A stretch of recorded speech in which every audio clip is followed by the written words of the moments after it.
Good afternoon, everyone. It is wonderful to be here in your congregation. I've loved every second of it. Someone said it's like eating an ice cream cone. That's how close you have to keep it. I've just checked in with Myra, and we'll make a commitment to end by 1, which is 50 minutes, which will, I think, be a wonderful time for us to chat. I want to reintroduce myself and acknowledge that I did not say, my name is Phyllis B Frank. My pronouns are she, her, and hers, and I am thrilled to be here. I think it's critical in terms of inclusivity that we always acknowledge our pronouns if you know about that, and I am happy to do so. I find the Mark Charles video rather deep and complex. I am a very well-educated woman. I have been through the New York City elementary and junior high school system, Newton, Massachusetts High School, which is known or was known as one of the best in the country. I went to Boston University for an undergraduate degree, Fairleigh Dickinson for a graduate degree, and other colleges and universities, including Columbia and NYU, for additional credits. I knew nothing. I knew nothing about the history of the United States. I knew nothing about white supremacy and racism. And the problem is that I didn't know that I didn't know. As I said in my introduction, it was a perspective offered to me by the People's Institute for Survival and Beyond, which is an organization out of New Orleans, Louisiana, African-American led, dealing with racial injustice in this country and what it will take if we are going to ever redress that. And I have been saying in our lifetimes for a long time. I only would pray that it would be in my lifetime. Listening to Mark Charles gave more credence to the idea, not only that we have to understand where we have come from, but we also need to do that in order to think into the future. And a piece that I have taken on in my own community is that those of us who are social justice activists and organizers, we're all so incredibly well-intended, and that's critical. But we're often not on the same page as to what our understanding is about the perspectives of white supremacy and male supremacy, sexism and racism. Do we share a perspective? Is it crucial? Some of us think it is. So a lot that I have worked on in my community is to help those of us who are already working and those of us who are newly coming into social justice organizing to share a perspective. I said to friends earlier, I don't argue anything with anybody. I have no argument. I have compelling information, and if you embrace it, welcome. And if you don't, I respect you. Maybe not, but that doesn't matter, because what we're talking about really is not individuals. We're talking about systems and institutions that benefit some of us. I have for a very long time concluded the Pledge of Allegiance with liberty and justice for some. And the byline of Rockland County Pride, which is our LGBTQ plus celebration and organization, I have always said, with liberty and justice for all, with no exceptions. Big stuff. So you've all seen the video.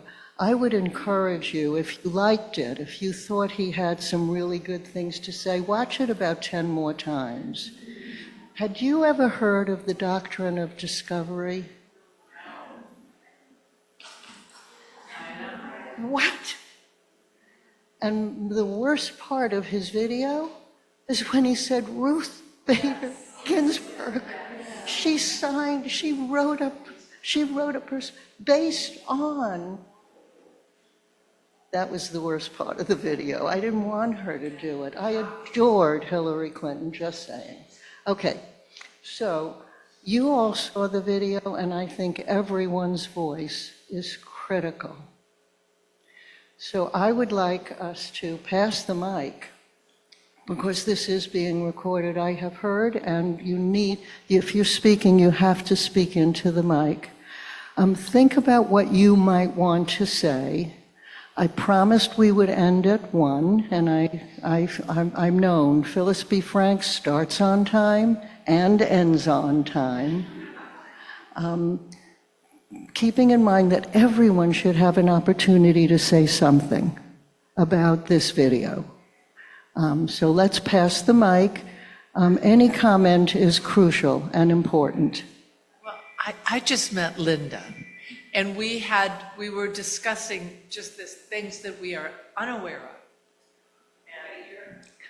You have to put the mic real close to your mouth. And that was so shocking that Ruth Bader Ginsburg was responsible for writing that decision.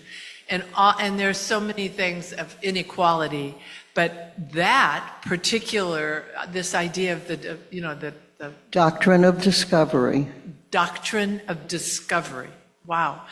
Anyway, so what do we do? And how do, I guess a pretty good group here that has gathered to talk about it. So that's huge.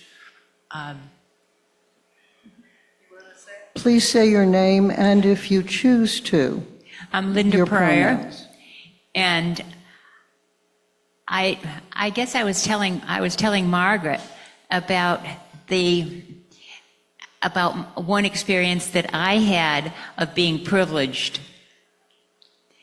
And I was stopped by a cop because I was speeding in a local area, and he let me go. And I went home, told my husband. He said, "What, did you flash him?" I was younger. And I said, "No, I'm white, blonde, blue-eyed." I appreciate especially everyone in this room is entitled by some system of oppression in our country. Everyone in this room is entitled by some institution. Everyone in this room, very likely, is also oppressed by some institution in this country. I know that as a woman, it was real easy for me to jump into feminism and really understand the ways that to this day I am otherly treated in relation to my connection to male supremacy. It was much harder for me to recognize that I was entitled by white supremacy in the same way that men are entitled by male supremacy. So it made me much more empathic with my brothers and my father and my sons and my partners when I recognized that on the subject of white supremacy and racism, I'm the man. Think about it. Very helpful. So I appreciate a story about acknowledging when our entitlement gives us steps up that we don't even realize we've gotten. Thank you for that. Hi, my name is Susan LaDuca. I've been an activist for my whole life, really.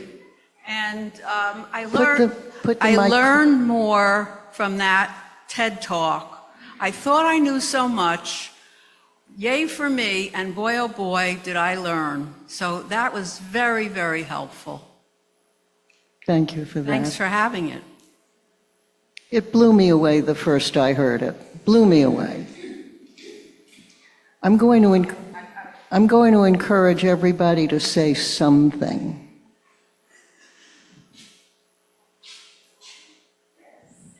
Hold it close to your mouth, please. Hi there. It's interesting, the TED Talk, because as you can hear, I have an accent. So I'm from Scotland, right? And people say, oh, Britain, you know, you've got a constitution, you've got your Houses of Parliament, and, oh, it's such a wonderful place. You get welfare, you get free healthcare. You have to understand that it's a constitutional monarchy, okay? And the thing about that is that they have a House of Lords. The people aren't elected to. They just get put there because of their titles and their aristocracy, right? And you also have to remember that one of the reasons why, you know, we hear about the Queen and the royal family and how wonderful it all is because they stole the land in Scotland and they own the land in Scotland.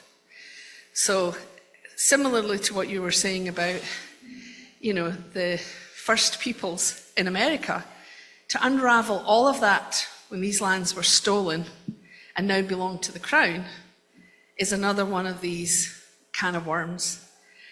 But that was a model that these different European oligarchies and kings and queens decided to take and transfer to different parts of the world when it came to expansion, whether it was in India or Africa. It was the same thing. Everybody is savages, everybody is natives. We can just take it because we are going to X, Y, and Z. So this is a pattern, and this is a playbook that's been used many, many times over.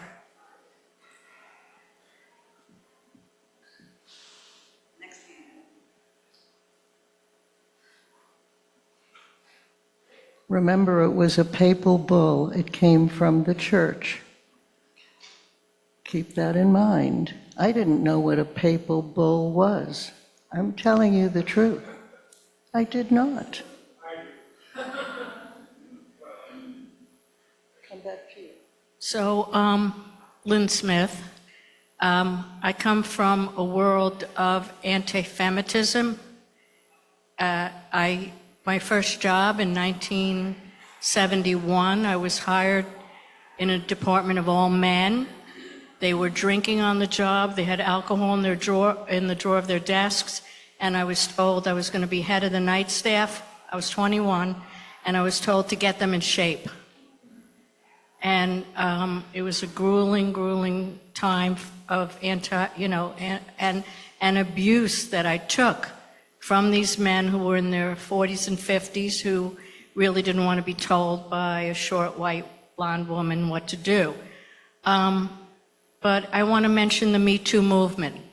When the Me Too movement came around, I was finally able to admit how much had happened to me by these men, you know, which were supposed to be jokes. Supposed to be jokes to grab you or touch you. I really think the Me Too movement was wonderful. I felt for younger women, you needed to hear what had happened to us. History is so important. And I really think women have to keep telling what is really happening to us. I want to appreciate you for saying that out loud, and I also want to tell you all that language matters. So it didn't happen to you, it was done to you. And I give everyone that. When you are talking about sexual assault and molestation, it doesn't happen. It is done. And it is very often done on college campuses by our sons. Not by strangers who jump out of bushes, but by men we know and love.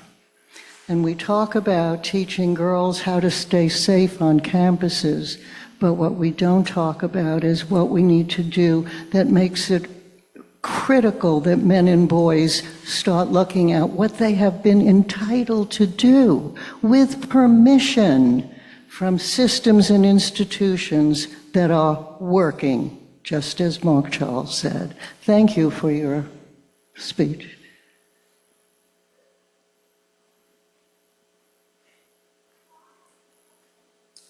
I'm not sure who said this to me sometime in the recent years.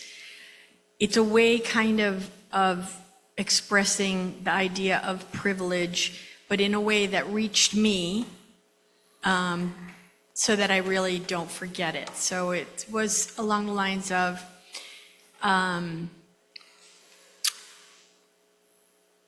you know, we don't come to earth with any kind of superiority. We are blessed by our circumstances or not blessed by our circumstances. Even people who have to struggle to get ahead in life are in a circumstance that allows them forward motion. So, you know, I think one thing that is really subtle is that on some level, probably most of us feel some kind of superiority. And then that just kind of, that promotes this division between haves, have-nots, colors, genders, whatever. You know, it's so subtle. It's so subtle. Yeah. I want to repeat, yeah. Before I was enlightened, I would have gone to my grave saying that I was the most anti-racist person on the planet. When I was given a perspective about the history of the United States and the history of the white supremacy written into the documents that founded us, and that I, whether I like it or not, am a beneficiary of white supremacy every moment of the day, whether I'm an anti-racist or not, does not show on my face. And in the United States of America, your race is your face. So it doesn't matter how you identify, it matters how this country sees you. So I could say, and as a young Jewish woman, I was told I wasn't white. So I went to a caucus of women of color, and they said, "Get the out of here. You don't belong here." In the United States, I get every benefit and every privilege afforded to white people every minute of every day.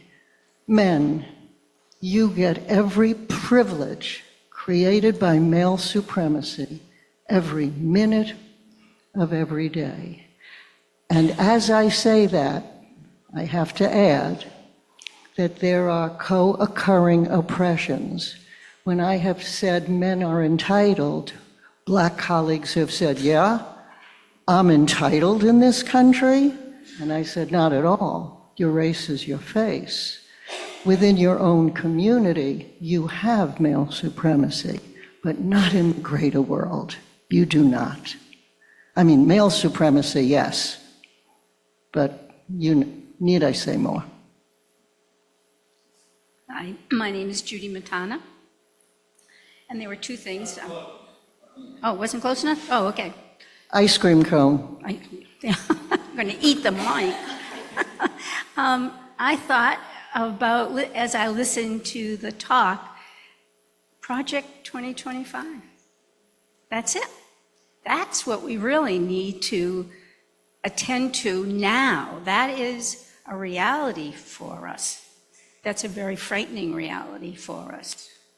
And the legislation that is going on in so many, especially southern states, is frightening. We were talking about women's rights, abortion rights, and women denied access for care when they are having a spontaneous abortion and being sent home, and all of that. But the other is I want to tell a little quickie story.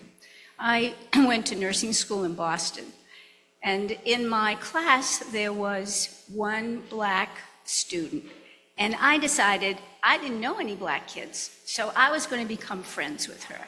And we wound up becoming very dear friends. And one of the experiences I had was to go to her home for a weekend. You know, we'd go to each other's houses when we had the weekend off. And she lived in Roxbury. Anybody who knows Boston knows Roxbury. And we're talking the early 60s Roxbury. So anyway, her parents, her family was lovely. We had a very nice time, but she goes to church on Sunday. And it was my first time to be in a black church. And beside the fact that the service was really inspiring and the music was wonderful, I was the only honky in that congregation. And it was profound because I understood that Dorothy lived that experience every single day. I walked out of Roxbury and I'm this little white chick, but she was always that black girl.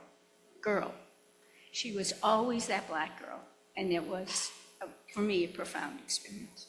Thanks.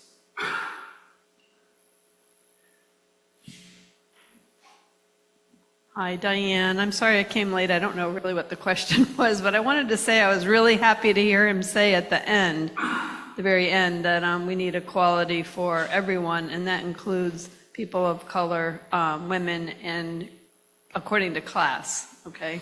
He did say something about class, so that was really important to me that he said that too.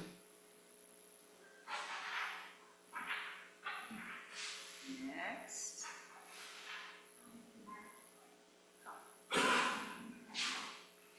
Hi, my name is Eileen, and I'm an RN. And I worked with a black nurse that I really appreciated her talent as a nurse, as well as her kindness, and especially in hospice, her givingness to other patients. Once I left there, we stayed friends, connected through Facebook. And she posted about the fear she has of her husband leaving the home, whether he drove to work, whether he went to the grocery store. She said, I am fearful every time he leaves. He can be dressed nice, he can be in a suit and tie, and I'm fearful when he leaves. And then she had a child that she waited a long time for, and he was the love of her life, and he is the love of her life. And he is very precocious and, very,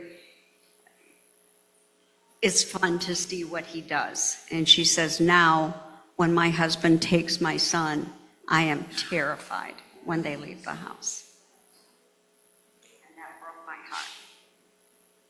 The stories about the realities of Black lives, many of us say, I need to hear more stories. Many white people say, I need to hear those stories. I've been reminded that Black people have been telling us those stories for centuries. And please know that we are not listening. We do not listen. And for all of my white compatriots in this room, it's critical for all of us to figure out the ways that we are committing racism than ways that we are not.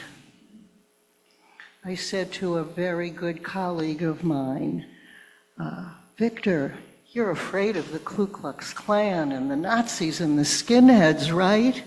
He said, no, not much. I live in Los Angeles. I don't see them very often.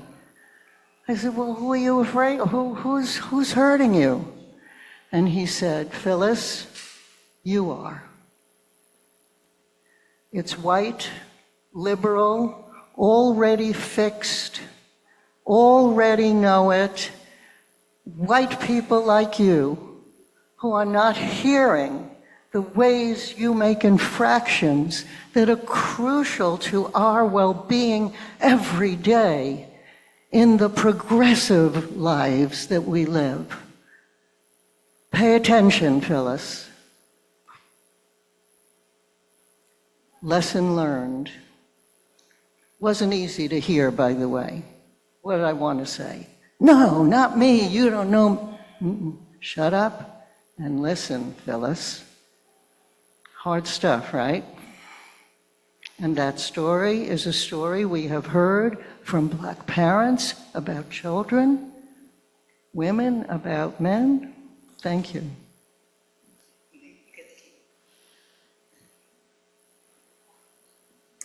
I think what I'm thinking about, I'm Susie. What I'm thinking about most is the difference between predominant history, which is what our history books teach us, and common history.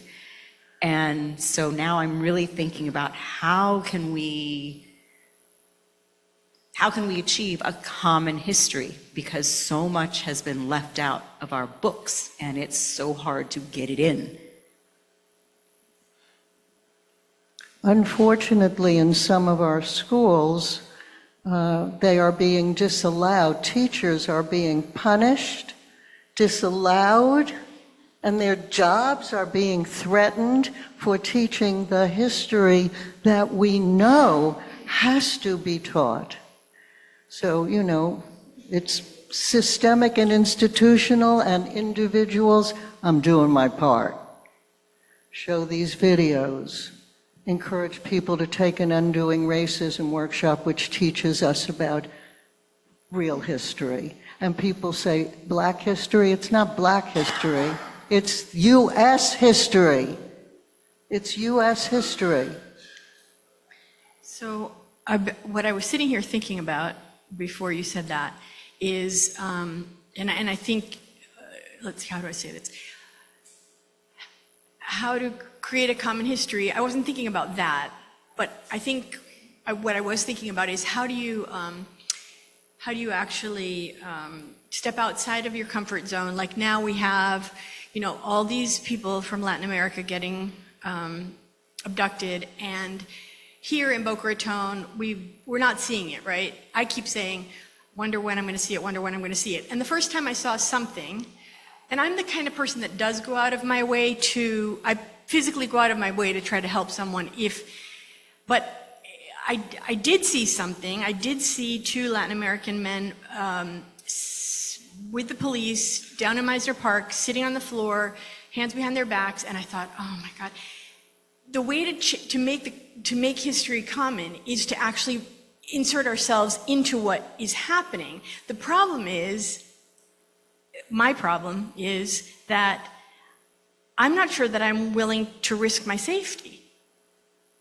I'm not sure that I'm willing to risk, I don't think I'm willing to risk my safety. There was a time when I would step out of my way, maybe risking my safety, maybe, but now I feel like I'm almost guaranteed that I'm risking my safety. How do we make common history? We have to make it. It's not just about the books, it's what we live, it's what we do. But what can each of us really accept that we can do? I don't know. I'm going to try to go around first and then get back to you. Okay. Hi, I've had a few thoughts, both listening to the video and then listening to the discussion here. One is on making common history, made me think of your comment earlier, Phyllis, to Lynn about the language that we use. And I liked in the TED Talk, it was humorous, but like changing it, but it is like a different language than at least I've heard, sort of, when the speaker spoke about Columbus getting lost at sea, right? Like, and also speaking about how do you discover a land where there's already people living? So, like in that specific instance, leaning away from the language of discovery. And, like maybe when we speak about Columbus, we can say that he introduced the Americas to the European world, right? Like he didn't discover it, there were people here already. And his humorous example of, if I find Susie's laptop sitting around, did I discover it and is it mine now?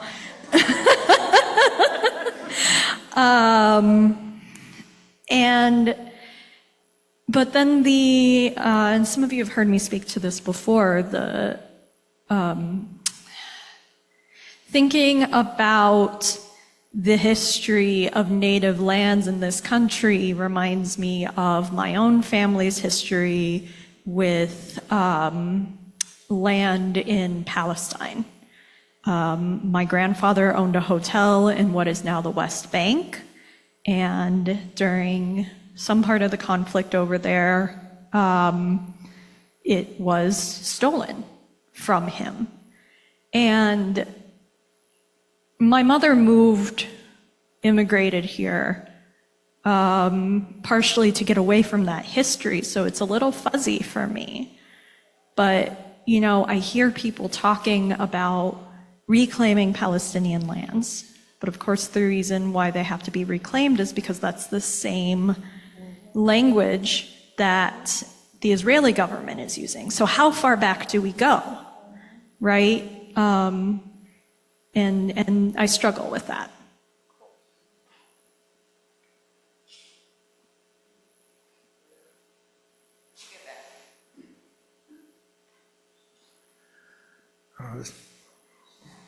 Tony, thank you, especially this last comment. I appreciate everybody else's saying that. I'm reminded, Phyllis, by your comments of a remark I will have to paraphrase from Primo Levi. Those of you who don't know, he was a Holocaust survivor. Grew up in Italy, was in Turin in 1944. He was captured and deported to Auschwitz, where he was able to survive because he was a chemist. And they used him as a chemist, but he also knew some German, so he was able to survive. Afterwards, years later, he wrote some of the most moving testimony. And Levi wrote, "It is the duty of all honorable people to make war against undeserved privilege. But it is a war without end."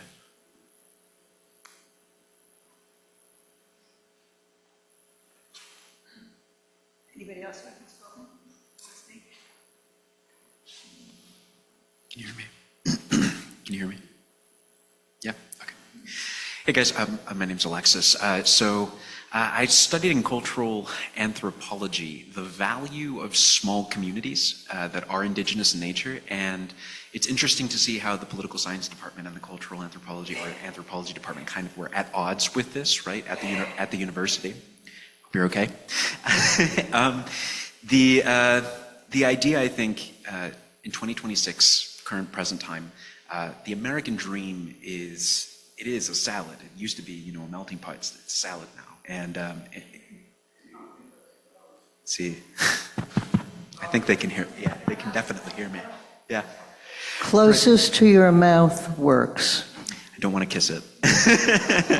Close. It's just a material object. Anyway, so what I'm saying here is, if I can project it, is that the American dream is now about multiracial, multi-faith or interfaith community.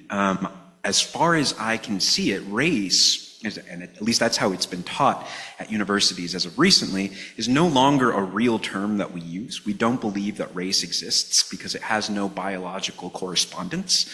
We think ethnicity is valuable. We think, we believe ethnicity is something that we do possess, and it describes our heritage, our traditions, and that of which we've held on to in other nations around the world if we've migrated or immigrated. To the United States, it would be immigrated. It's interesting to see that these conversations are still a part of the rhetoric about, how like one race is superior to another race, when really what it means to be an American in present times is to be a representative of all of the different races that come to make America what it is, that come to make America great, right? As Hillary Clinton said that it already was many years ago in 2016. So I think also lastly, we're in church, right? This is the UU. There is a comment we can make about spiritual identity and how the soul inhabits different, we'll say, hierarchies in its understanding of the cosmos or of God or of truth. And it just seems like at the higher levels, the discrepancies, the endless war between this and that, they're not stopped. They don't end. They continue. People who are at odds with the way things are supposed to be will continue to fight until they reach a higher level of understanding.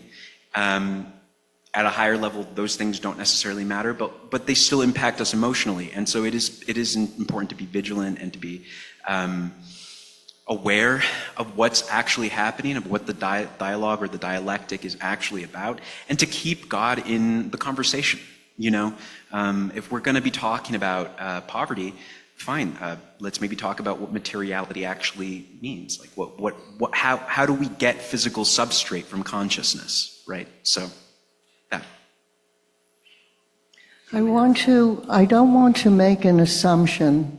Maybe it would be wonderful to make it that everybody recognizes and knows that race, as we all experience it, race, in fact, is a construct. It was made up, and there is no, I'm repeating, there is no biological reality to differentiation by race.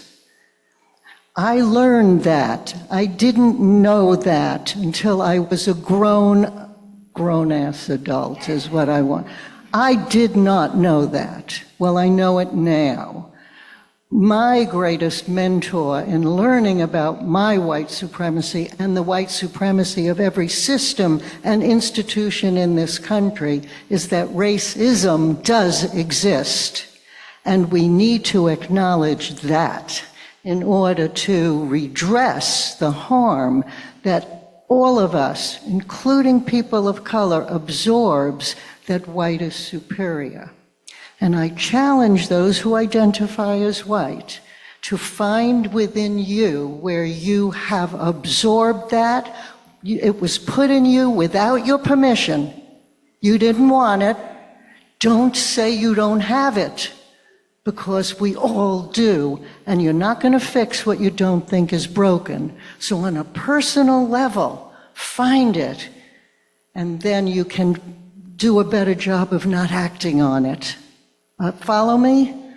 It's a hard nut to swallow, but it's worth it.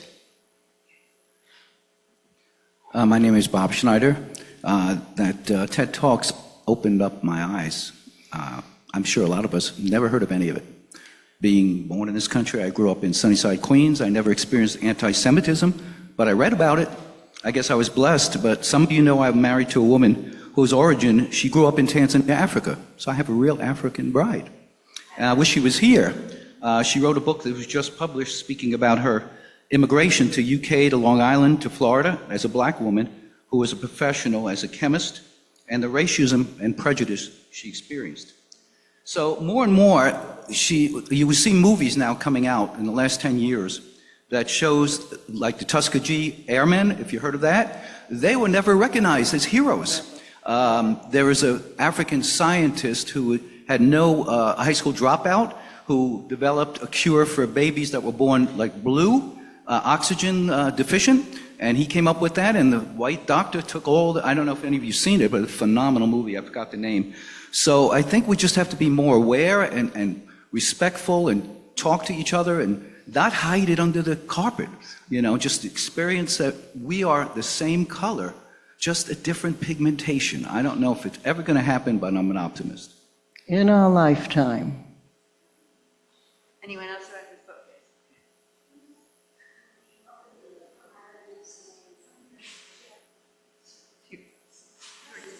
No, I want to give everybody who spoke, and then we'll get back.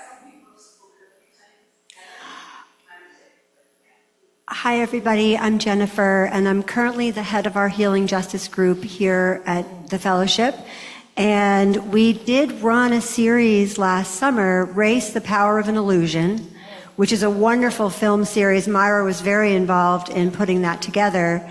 And that came about because I actually spoke with our minister at the time, and I said, I want to do a group where we get together, we read a short essay about racism or an anti-racist essay and discuss. And she said, no, you all need a common foundation before you can really do that. And so we did that series, but we haven't done anything since.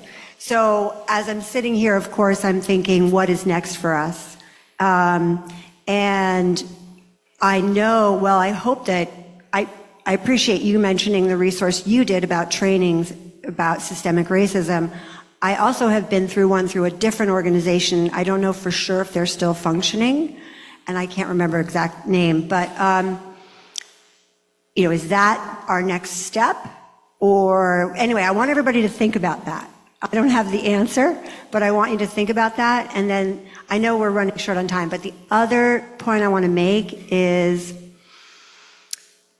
it is so easy for oppressed groups to end up fighting with each other and to be divided. And that is a tactic. And we need to be so aware of that tactic. Anyone else who hasn't spoken? I'm David, and I was so impressed with what we heard today and what people have said. Each of us are on our own journey for anti-racism, and I'm absolutely committed to being anti-racist, and it's a struggle to be that fully and completely. One way that I'm doing that is through the taking on an indigenous worldview that rejects the Eurocentric worldview that we all live in. It's all part of, totally embedded with everything that's been said today about the papal bull and all those things. And I think the values of Ubuntu, which were what Tutu and Mandela used, of equality, interdependence, and compassion, are the values that we can be living daily as we're moving forward, as we declare ourselves to be anti-racist and live that to our fullest. Okay. Seeing no other hands.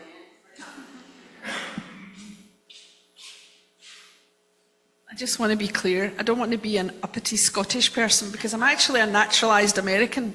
So I have two nationalities. I'm a dual citizen of America and of the UK. It used to be the European Economic Community, but it's now Brexited out and it's just on its own, doing its own thing. The thing that struck me with the TED Talk was when he said that RBG, who was quite a champion, as Ruth Bader Ginsburg has said what she said, and that white supremacy, is a bipartisan. It's in everything. It's not that we can say it's Democrat or it's Republican. It's just part of the culture. It's part of what we're in. And the thing that struck me when we were talking about this, and something Jennifer brought up, was that we can get into these bigger things. We'll go on a demonstration. We could start from where we are, okay? I did social work at Glasgow University many years ago, and it was community social work. And the big thing was be a change agent, The person is political, And I think that's where we have to start. Because I think we can get carried away with, we go on a demonstration, we go on a rally, we go and support people. I think that's great. I think it's good to do that. But I also think we have to look at our own backyard. Yes. Invite people to UUFBR. Ebenezer Baptist Church, we did the Martin Luther King rally. Invite people over. Let's have a talk. Whether we call it an afternoon tea where we're just sitting around talking, we're not giving it a name, we're not saying we're talking about race and culture, we're just getting to know each other so that we can share different people's experiences of the culture, because that's where it has to start. It can't get into big things. It has to be the individual changing themselves by understanding the other individual's experience. That's what I believe. Oh, Diane, again, I have two things to say. One is just about education and children, that the League of Women Voters had a gathering at Rohi's Readery, which is a little bookstore in a predominantly black neighborhood in West Palm Beach that has books that are banned in the school system. So anybody wants to go to Rohi's Readery, let's do a field trip. And then the discussion group that came out of DISC in East Boca, where there were some of us there for many times meeting interracially and just having discussions and then coming up with some action items. But at the end, the last time we met, we were sitting around, there were a number of churches and synagogue that were involved in this activity for 6 months of getting together and having discussions interracially. We were sitting and there was one of the women that worked for the United Way that had sponsored this and paid for it to happen. And a woman, I think from West Palm, she was maybe in her 40s. She came over to a few of us older white women and gave us a hug, asked if she could hug us, and she thanked us for being there. She didn't know that white people could be nice, caring, open. I don't know. All I did was show up. I did nothing, Showing up counts. Showing up counts. We are close to our ending time. I see a hand of someone. Did you speak yet? Okay.